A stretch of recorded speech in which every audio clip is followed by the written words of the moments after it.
Hi families, this video is to help you get registered for your courses in Canvas for distance learning. So on the Winding Waters K-8 page, please scroll down to the bottom where the news is. And there are links here for the Canvas directions and the Canvas codes. The Canvas directions are a Word document and the Canvas codes come up in an Excel sheet. I have also shared them out in Class Dojo.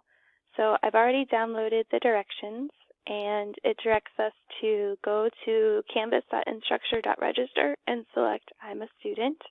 Notice that it wants you to use your first and last name, the student's first and last name, as the user ID, and create your own password.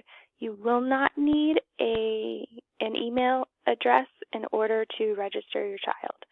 So you're going to say, I'm a student when you get to the website, and use the join code for one of the 4 courses. I'm going to use Miss Arnold's first, so I'm going to put that in.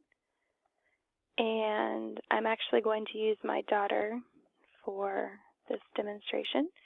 So I'm going to make her a username that has her first and last name, and agree to the terms and service, and say start learning.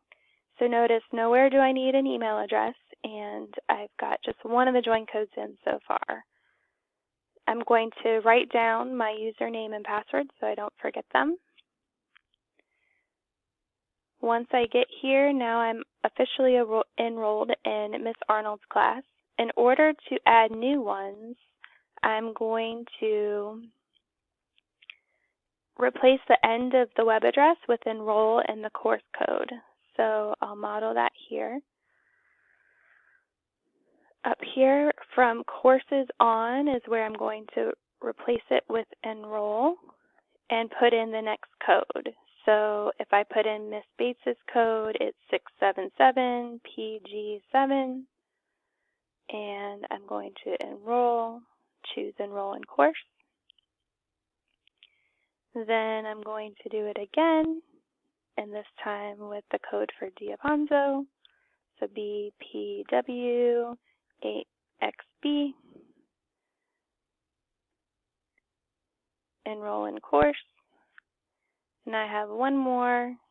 I need to also enroll in specials for WK8, so F44BM8.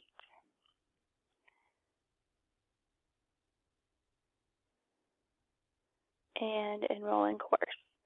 So now, if I go to my dashboard, I should have 4 courses here. I should have all 3 of my academic courses as well as my specials course.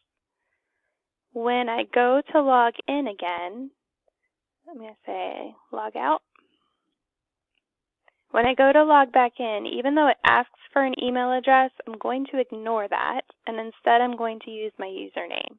So I'm going to type in Riley Diavanzo and my password. And when I log back in, there's my dashboard. Please let us know if you have any questions.